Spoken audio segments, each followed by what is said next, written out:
Welcome to episode 14 of Discovering Nagasaki from a Local. My name is Chad, and this is where you can experience everyday life in this scenic and fascinating part of Japan. So far, only Richard Lempart was able to correctly answer last week's vlog questions. The first question was, what are the brand names of the two rice harvesters that I showed you in last week's video? The answer is Yanmar and Iseki. The second question was, how many parking lots does Shirakemine Park have? The answer is 4 parking lots. Starting today, I will spend 1 minute introducing the root kanjis I referred to last week. Since there are 26 groups, A through Z, of root kanji, I will begin with Group A. Group A kanji roots include 1, 2, human, mountain, stone, ear, fire, river, power, sword, woman, small, little, plate, child, mother, father, scissors, bad luck, axe, hill, and feather. In today's vlog, I will show you how to make a fry pan cheese-free Japanese pizza, aka okonomiyaki. I will also take you on a short tour of one of Nagasaki's most popular historical venues, Glover Garden. Let's get started. In order to make okonomiyaki, you'll need a fry pan and the following ingredients. To make 3 large servings, I will use shredded cabbage, bean sprouts, sliced prawns, salt, olive oil, ketchup, mayonnaise,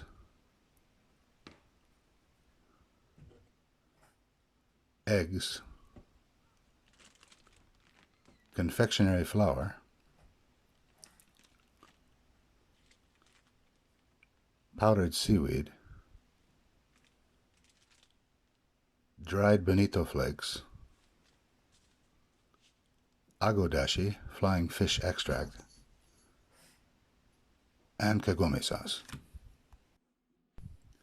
First, I will make the batter with 1 teaspoon of salt, 2 cups of flour, half a package of agodashi, 2 eggs, and 2 cups of water. I'll start by adding 1 cup of water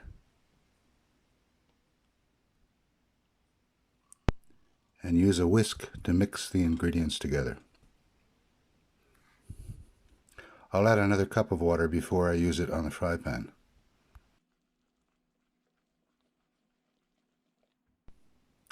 Next, I will mix together 3 tablespoons of kagome sauce with 3 tablespoons of ketchup in this bowl using a spoon.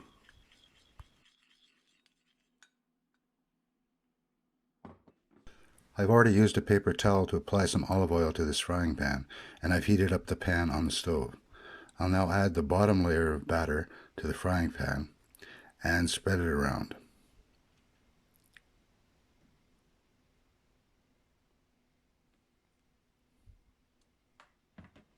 It's similar to making a crepe.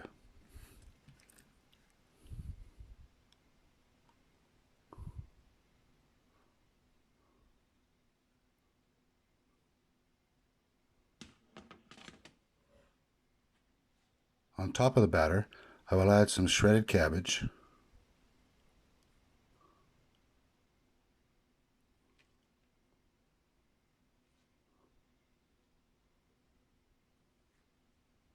some bean sprouts,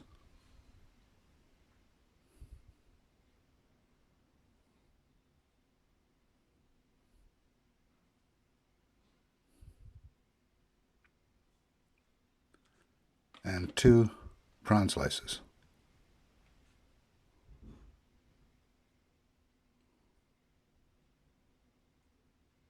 You can use other types of meat like octopus, squid, scallops, or even pork slices.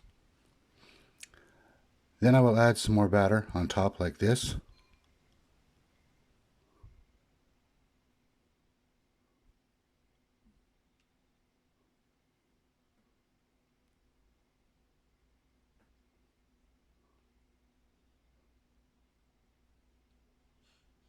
Turn on the stove and finish frying the bottom section.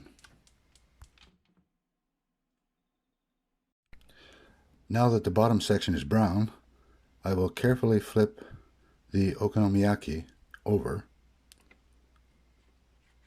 so that I can fry the top section.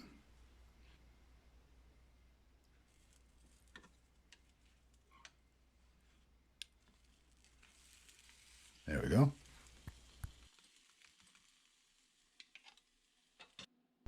After frying on a low heat for more than 5 minutes, I will flip the okonomiyaki onto a large serving plate just like this.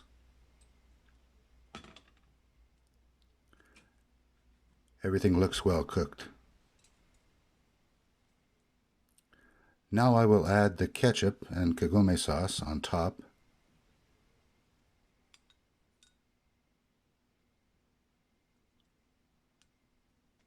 And then creatively add some mayonnaise. Voila.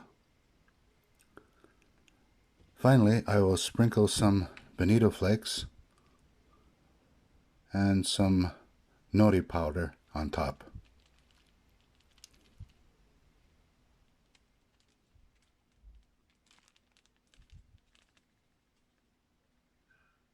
That's all there is to it.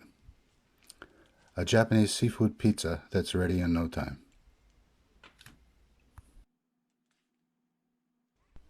I am now in front of Mitsubishi's former second dockhouse in Glover Garden. It was built in 1863 and has a large carp pond in front of it.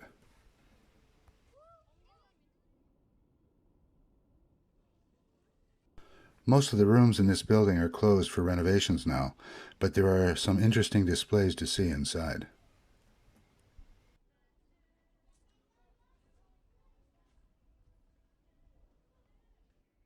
This is a large photo of an old Mitsubishi dry dock on display here. There are only 2 rooms open in this building and they're on the first floor. Normally there are many pieces of antique artifacts on display here. This is a large photo of Mitsubishi's former coal mine on Gunkanjima and an antique fireplace. On the second floor you can see a scale model of one of Commodore Perry's American black ships. His ships arrived in Japan on July the 8th, 1853, and their arrival marked the end of Japan's 214-year Sakoku period of exclusion.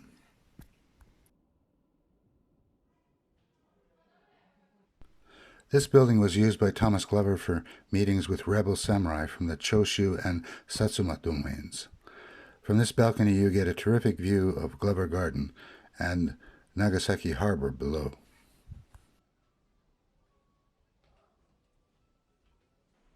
Thomas Glover was a Scottish merchant who initially moved to Nagasaki in 1859.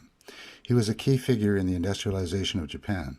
He helped to found a shipbuilding company, which later became Mitsubishi Corporation, and a brewery, which later became Kirin Brewery. Although it is being renovated now, this is the house he built in 1863. It is the oldest surviving wooden Western-style house in Japan.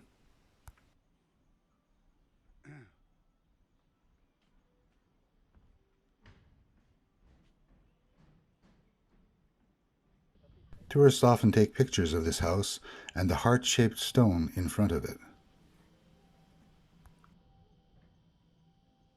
Although there is no historical evidence to support it, a myth persists that Glover had a Japanese mistress similar to the one portrayed in Puccini's opera Madame Butterfly. That's why there's a statue of Puccini here in Glover Garden, and of course, to sell more tickets. I will now show you inside the family house of Robert Walker. He was a British supervisory captain and a business entrepreneur who started working for Thomas Glover in 1868. This house was actually built elsewhere in Nagasaki and then reconstructed in Glover Garden in 1974.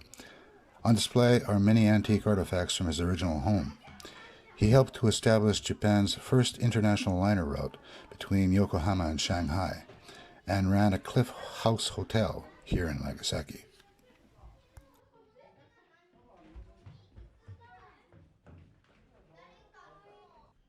This is the entrance to the family house of Frederick Ringer. He was a British tea inspector who started working for Thomas Glover in 1864. He later established his own tea manufacturing and exporting business here in Nagasaki. His house is also filled with many interesting antiques. Ringer was also involved with flour milling, gas and electricity production, whaling, and the establishment of Japan's first trawl fishery. Here's an old photo of the Ringer family and a view of their former living room.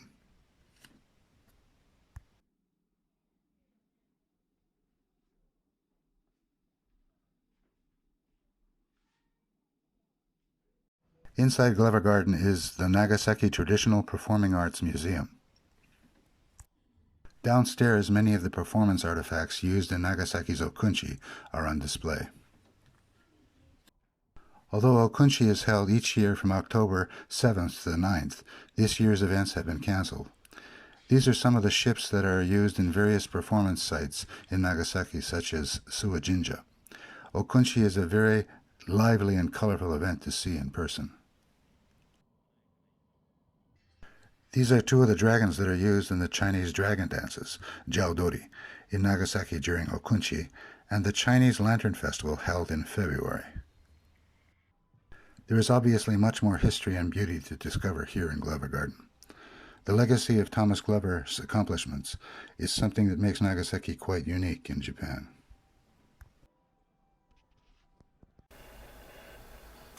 And now for this week's challenging questions. First, how many grams of agodashi did I add to the batter I prepared today? Approximately.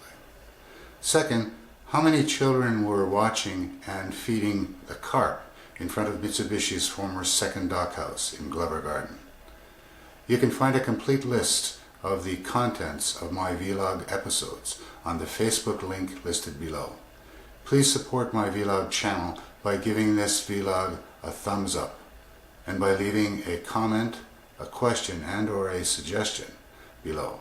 If you would like to receive a copy of the kanji radical sheet that I showed you in episode 13, contact me via my Facebook link below. See you next week.